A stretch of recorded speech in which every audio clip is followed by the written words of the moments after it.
Decades ago, Pokemon may have ruled the schoolyard roost as the king of pocket monsters, but it was far from the only one. Just because something is popular doesn't always mean it's the best. It usually just means it has the best marketing. There were plenty of monster-raising gems, and the Monster Rancher games were one of them. They had you focus on one monster at a time to train up for various tournaments, but the most unique aspect was how you actually obtained those monsters in the first place. It was an incredibly innovative system for a game released in 1997. You didn't catch them or raise them from digi-eggs. You got them from real-life CD-ROMs. Half the fun was scrambling around the house looking for new ones to use or to trade CDs with friends. Monster Rancher 1 and 2 DX are a re-release of the two earliest Monster Rancher games, and a few systems did have to be revamped. Plenty of PC gamers don't even have CD drives these days, but beyond that, they are largely the same games, and that can be a blessing and a curse. The Monster Rancher series is very dear to my heart, and I'd always hoped that I'd see them again in some form. Monster Rancher DX is a massive nostalgia hit since I can relive an old childhood favorite that's been lost to me for a very long time. The game itself has been adapted to be playable on various platforms, but they're practically the same games. That makes them a very valuable blast from the past for old fans like myself. Instead of CDs, you can browse a surprisingly comprehensive list of songs to acquire monsters from. It definitely doesn't have the same charm as getting them from real CDs. There used to be an exciting anticipation to see what monster might be awakened from specific CDs, and that aspect simply could not be recreated, because all the CDs you could ever want are at your fingertips.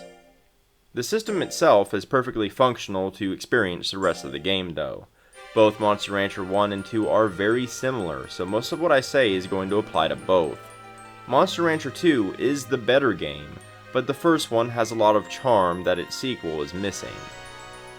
In both games, you raise monsters one at a time on a ranch. You train them for battle, decide on their diet, and give them praise or punishment for their actions. In the first game, you're greeted with cute little animations of your monster's training and jobs, while in the second game, you see what they're doing in more detail, but the uniqueness of their actions is lost because animating all the monsters would have been far more time-consuming and costly compared to the first game's abstracted detail. Your monsters have a lifespan that can be lengthened or shortened depending on how you raise them. You can, however, freeze a monster before it dies, and combine it with another frozen monster for new potential results. That was always a lot of fun, and still is. Once in combat, you can give orders to your monster, or let them fight on their own. Both choices are viable, and I've always preferred the latter, for a more thematic feeling of being the trainer, not the monster. That said, a monster that's knocked out can be injured, and you can't forfeit if you let them fight alone, so it's a risk. Eventually, as your monster becomes more famous, you'll be able to go out and explore ruins for a small adventure-style exploration minigame. It's every bit as charming as I remember, and it's a delight to watch your monsters slowly grow and win tournaments. It's sad when they die, and thrilling when you're combining two of them into a new one. Monster Rancher is entertaining despite its age, but if I would take my nostalgia glasses off, I have to admit that it didn't age that gracefully. Both the combat and monster raising systems are exceptionally simple. The difference between most monster attacks is usually just how much guts it costs to use and how much damage it does. Status elements are rare and aren't connected to abilities. Combat is simply waddling back and forth, hitting attack buttons when your monster's guts are high. Guts take the role of their energy, or mana. The lack of variety between attacks largely kills any kind of strategy. Combat is pretty much decided by who has the higher stats and very little else. A monster's species is just window dressing, as it's only the stats that matter. Their species just dictate where they start on the scale. Hares are fast with higher speed, while golems are slow with more defense, for example. Both Monster Rancher games also feature a female assistant whose qualifications outmatch yours in every way, but you're the breeder and they exist solely to help you without being breeders themselves for no discernible reason. It's probably innocent. Giving kids companions back then was normal and still is, but its implementation does feel out of place today.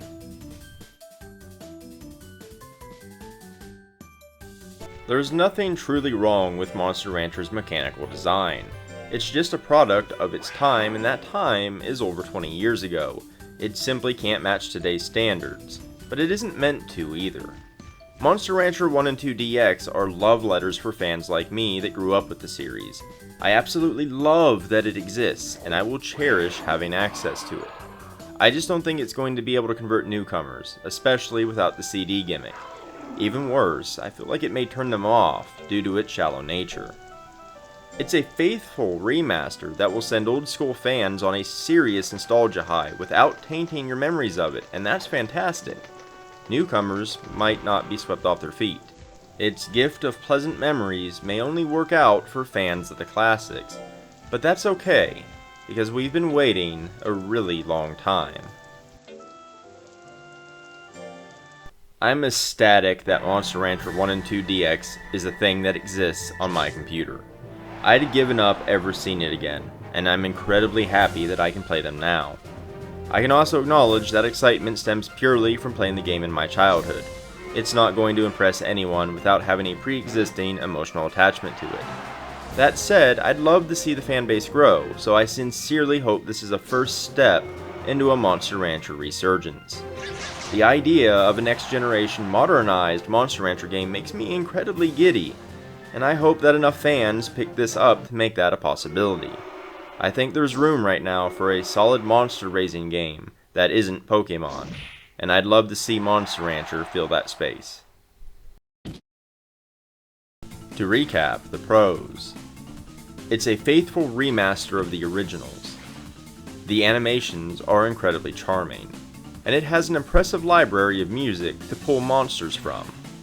The cons.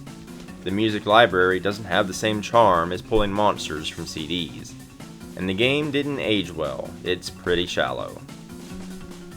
Who would like this game? If you were a fan of the Monster Rancher games in your childhood, you're in for a treat.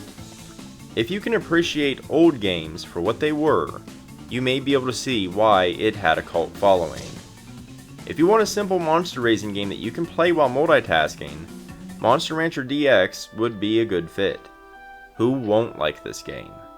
It's a fan service release, so if you have no attachment to the originals, you may have a harder time getting invested. It's a faithful remake. The graphics are crisp, but very dated. If graphics are important to you, Monster Rancher looks like a 20-year-old game.